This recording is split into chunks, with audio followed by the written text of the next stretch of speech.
soo dhawaada saaxiibayaal fiidiyogan maanta waxaan kaga hadlaynaa guusha saaxiibkeena istaxajiyo ama master 2 milyan oo isbuucan ku xarooday 2 milyan subscribers barta YouTube. runtii ma sahlana in adigoo af Soomaali ku hadlaya aad YouTube kaga hesho ama aad ku yeelato taageero gaaraya ama saaxiibo kugu xiran oo gaaraya 2 milyan oo subscribers ah.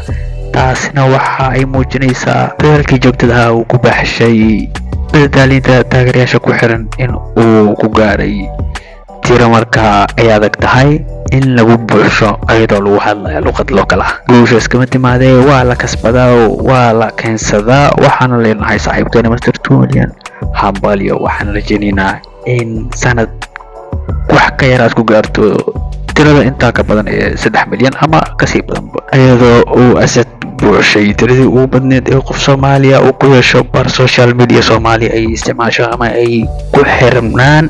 waxaa dhanka kale caqabad ka noqday in isbuucan trendka uusan noqonba istaxajiyo oo 1 milyan ama 2 milyan gaaray, oo waxaaba trendka ahaa social media Soomaalida laba hashtag oo kala ahaa. midka koowaad gabdha tiktokers ah oo laga soo baahiyay sawir markaa aan wax idida soo marin ama filter uusan saarnayn, iyo hashtag labaad oo ah la isbarbardhiga laba reerood oo ka mid ah reeraha Soomaalidu ku abtirsato. taasi waxay muujinaysaa in markaa la diyaariyay mawduuca markaa trendka noqon lahaa marka uu asad madaxa la galo 2 milyan oo markaa ku noqon lahaa Soomaaliga ugu horeeyay ee asiga af Soomaali ku hadlaya bar social media Soomaaliyeed ku yeesha 2 milyan. trendka isbuucaas uu yeelan lahaa waxaa looga mashquuliyay mawduucyo kale oo marka hore la isdhigi karo waa loo qorsheeyay. taasna waxaa cadeynaysaa in guusha asad aysan baahayn mid saameyn ahaan